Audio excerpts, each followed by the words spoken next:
So the newest hunt event, Tide of Shadows, has been out for a couple weeks now, and I've been playing it quite a bit. I've had quite a few people ask me which traits I like, how I'm playing it in general, what I think the most optimal way to play it is, how to level up the fastest, that kind of stuff. I'm gonna give you my whole thought process on playing the event, what I'm doing to keep hunters, how I'm getting them to level 50, the most optimal traits, all that stuff. So whether you've been playing the event since it dropped a couple weeks ago, or you're just starting right now, I think you're gonna be able to learn something. But before we get into all that, make sure you hit the subscribe button. That's gonna help me a lot. And please also like the video.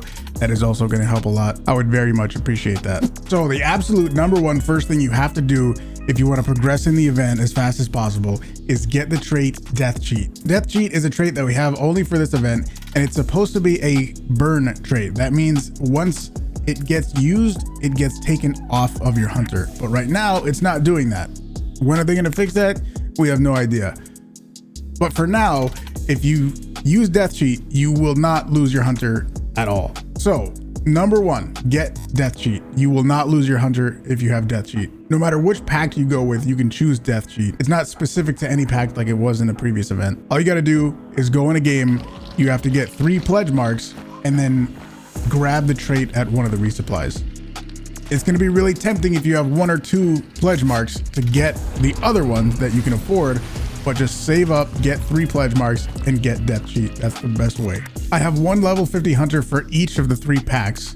I've been trying them all out, and here's what I think of each of them. I think for me, my favorite pack to go with is Smuggler, and that's for one specific reason. The trait Gun Runner. The trait Gun Runner, that means every single ammo box that you use, you get 2 additional bullets back. And for the loadout that I've primarily been using this whole time, the Martini Incendiary with incendiary ammo and a hand crossbow with the new dragon bolts, it can be pretty tough to get ammo back. So that is a big deal. The other traits that we'll get into, they are nice, but getting those extra bullets back for every ammo box is a pretty big deal. The other benefit of Gun Runner is if you pick up a weapon that is not yours and it's contraband, you can extract with it and still sell it, which you typically can't do. So if you're really hurting for money, you can go in with a really cheap loadout, take somebody else's weapons after you kill them, extract, and sell their weapons for profit. The other trait that you get with the Smuggler Pact is Mariner. You get to heal in water. It's sort of like a regen shot. It works a little bit faster, but if you take damage and there's water nearby, you can jump in the water and it'll heal you.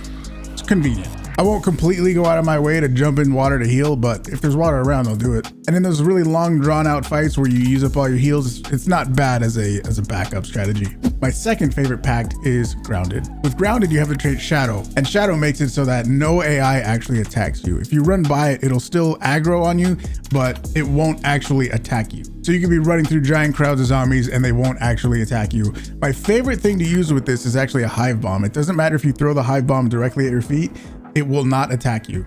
It'll only go after somebody else. That is very fun. Also with Grounded, you get Remedy. Remedy makes it so that if you find a trait charm, like what the meatheads drop, if you find one of those, you can look at it in dark sight and banish it, and that'll give you and your teammates all their health bars back, as if you banish a boss, which is nice. And as a solo, if I die and am able to revive myself, I can go find a trait, banish it, get my health bars back. That's nice.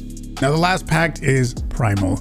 With Primal, you get the trait Instinct. Instinct makes it so that if you go into dark sight, you can see an orange glow on the perimeter of your screen to tell you if enemies are within 75 meters of you, which is nice. But if you checked out that video on audio that I made, you should probably be aware of somebody that's within 75 meters of you no matter what. I'll link that video in the description. Primal also has Relentless, which makes it so you don't lose a health bar if you go down and get revived, which is nice, but it kind of feels like that's just a budget version of Remedy, doesn't it? Because you can go down several times, and if you banish one of the traits with Remedy, you get all your health bars back. It's not just the first one. So to me, that one seems kind of redundant and inferior to Remedy. Everyone has different takes though, so you might feel like one of the other packs is better for you. That's just what I feel like. The #1 thing though is you absolutely need Death Cheat. Somebody was telling me in chat before that they use Death Cheat to get to level 50 and then they retire their hunter. That's the absolute one thing you don't want to do. If you get to a level 50 hunter with Death Cheat, you do not want to retire that hunter. You want to keep playing on it, continue to level up. Even if your hunter gets to level 50, all the XP that would be going to your hunter to level it up goes to your bloodline instead. So you level up way, way, way faster. You might be thinking, if you have a hunter that you can never lose, what if you don't have any more trait points? What do? Do you have to start taking off traits to get points to get your bars back? No, I have a solution for that as well.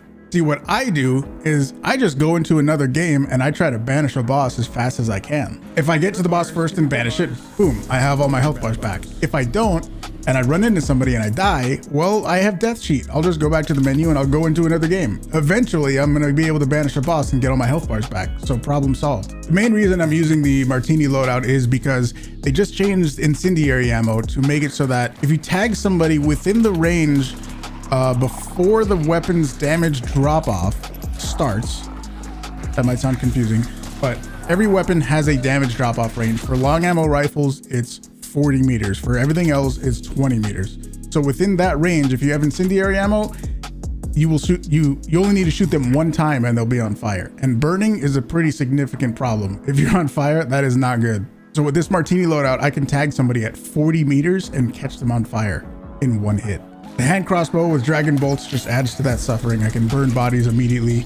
I can set people on fire. It's a terrible time for other people when they're on fire. The fastest way to level up in the event itself is to go to the challenges. They're kind of hidden in the menus. You got to go to progress and then challenges.